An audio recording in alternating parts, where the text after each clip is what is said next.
Imagine un instant, tu deviens confiant, fort, tout puissant, invincible. Oui, c'est possible. Peut-être maintenant dans ta réalité ou dans ta conception des choses, ça n'était pas possible. C'est juste parce que tu ignores le chemin ou bien tu fuis le chemin dans la plupart du cas. Ce qui se passe, c'est que nous vivons dans un monde où il y a beaucoup d'adversité. L'ennemi cherche la plupart du temps à nous vaincre. Quand je parle d'ennemi, je ne parle pas forcément des autres. Je parle aussi des événements malencontreux de la vie. Les coups du sort, des maladies, etc. Mais je parle aussi par-dessus tout de nous-mêmes. Parce que l'homme est nous pour l'homme. Et la véritable bataille que nous devons vaincre, ce n'est pas celle qui se passe à l'intérieur, mais c'est celle qui se passe à l'intérieur de nous-mêmes. Remarque avec moi que c'est dans ce désordre ordonné de la vie qu'il y a certains événements qui arrivent et qui te prennent de coups, qui te laissent sans force, qui te laissent totalement détruit, dépressif, anxieux. Tu te demandes pourquoi toi, ou tu te demandes si le ciel veut te tomber sur la tête. Parfois, on arrive même à dire des phrases comme « malheur n'arrive jamais tout seul ». Je parle de tous ces événements-là parce que j'ai appris par là. J'ai appris par là surtout quand j'ai appris que j'allais devenir père. C'est quand j'ai appris que j'allais devenir père, je ne m'attendais pas à tant d'émotions en moi. Je me suis retrouvé totalement sans base, je me suis retrouvé totalement déboussolé. Qu'est-ce qui s'est passé? Imagine un peu avec moi un jeune de 23 ans qui a été envoyé de l'Afrique au Brésil pour étudier et que finalement il a laissé la faculté qu'il voulait faire, c'était de transport logistique parce que il ne s'est pas adapté au cursus ou s'il n'a pas kiffé le cursus. Je ne sais pas trop ce qui s'est passé à ce moment-là. Imagine un peu que ce même jeune homme-là récemment sortait d'une désintoxication de drogue, de fest, d'alcool et tout ça. Imagine que ce même jeune-là venait à peine de trouver son premier travail parce qu'il vivait encore dans une maison divisée avec ses amis. En fait, c'était un jeune homme en pleine construction, apprendre qu'il allait être papa. Il n'avait rien comme outil qui allait le permettre de lutter contre cette adversité du moment qui était de devenir père. Que tous ceux qui ont peut-être pris par cette phase-là savent que c'est un moment d'énorme adversité. Il faudrait que tu réunisses beaucoup de force pour pouvoir lutter contre cette adversité-là. Mais c'est à ce moment-là que j'ai compris qu'il y avait deux choses qui allaient m'aider à surmonter cette phase-là.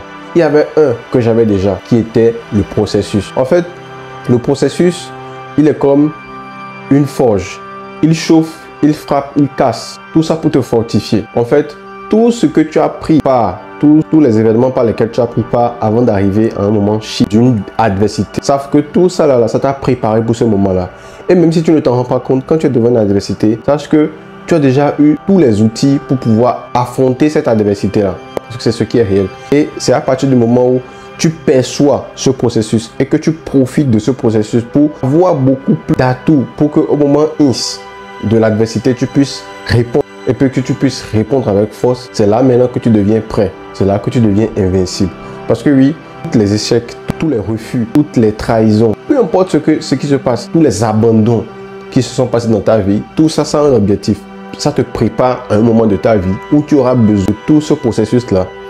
Et ça, je m'en suis rendu compte à ce moment-là. Parce que moi, par exemple, il y avait eu des amitiés que j'avais faites, il y avait eu des livres que j'avais eu à lire, il y avait eu certaines expériences que j'avais eu à faire qui me préparaient pour ce moment-là, qui était de devenir papa. Et c'est des trucs que tu arrives seulement à les percevoir quand tu es en mode manuel. Parce que quand tu es en mode automatique, tu vis la vie seulement et parfois même tu fuis le processus ou tu luttes contre le processus. Il ne s'agit pas de lutter contre le processus mais d'embrasser le processus et de comprendre que rien n'arrive au hasard. Tout ce qui se passe dans ta vie arrive pour un but et te prépare pour peut-être une adversité devant.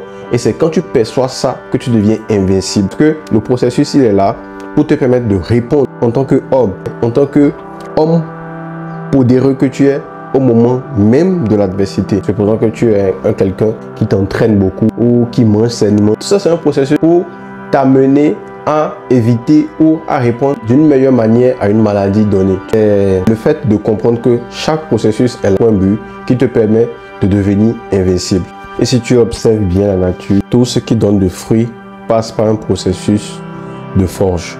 Passe par un processus de rupture où tu dois passer par des épreuves qui vont te casser et te reconstruire. Tu vois, chaque rejet, chaque retard, c'est pour toi, c'est pour ton bien. Dis-toi que tu es en train de passer par un processus. Chaque chose qui se passe dans ta vie a un but. Secondo, il y a la foi. Parce que j'ai compris qu'il y avait certaines choses que je n'arrivais pas à percevoir, mais dont j'avais besoin. Et c'est seulement la foi que je définis comme la sagesse appliquée à l'inconnu qui te permet d'entrevoir et de voir la fin comme positive. En fait, la foi, ce n'est pas la pensée positive. Ce n'est pas non plus croire que tout va aller bien. C'est avoir la certitude que tout ira bien. Parce que là, je ne parle pas de religion. Je ne parle pas de christianisme ni de croyance en n'importe quelle chose. Mais je parle de la foi qui s'applique à une conviction certaine qu'il suffit juste de te comporter en tant qu'enfant. En fait, si tu veux comprendre la foi, regarde juste un enfant, comment il se comporte vis-à-vis de ses parents. L'enfant ne se soucie de rien. Il ne se soucie pas s'il y aura à manger à la maison, ou bien il ne se soucie pas si ses parents vont payer la facture. Il ne se soucie pas s'il y aura l'eau, les cadeaux de Noël, s'il y aura les nouveaux vêtements de Noël. Non, il vit sa vie simplement. Et c'est ce cœur enfantin que tu dois avoir devant certaines adversités de ta vie. Tu dois avoir un cœur enfantin qui te garantit que tu as déjà vaincu cette adversité-là. C'est avoir la certitude. Parce que croire, c'est différent. Quand tu crois, tu peux douter. Mais quand tu sais, tu ne doutes plus. Tu vois un peu? Tu sais que tu as déjà gagné. C'est ces deux atouts-là qui vont te rendre invincible. Le processus et la foi. Comprends qu'il n'y a aucune adversité qui vient vers toi sans que tu n'aies passé par le processus adéquat. Chaque adversité qui vient vers toi vient parce que tu as déjà les solutions qu'il faut pour résoudre ce problème-là. Si tu as compris ça, tu es déjà devenu invincible à 50%. Maintenant, si devant l'adversité, tu arrives à appliquer le principe de la foi qui est la sagesse appliquée à l'inconnu, que tu ne sais pas quel résultat ça va donner, mais toi, tu as une conviction absolue que le résultat sera positif et que le résultat sera en ta faveur, alors il faut savoir que tu es déjà invincible. Il n'y a rien, absolument rien, sur ce plan physique, sur cette terre qui va t'atteindre. Absolument. Donc c'est ce que j'avais à vous partager aujourd'hui. J'espère que ça va vous aider et j'espère que vous allez appliquer ça dans votre vie. Si ça t'a plu, laisse un like et laisse un commentaire et abonne-toi. À plus.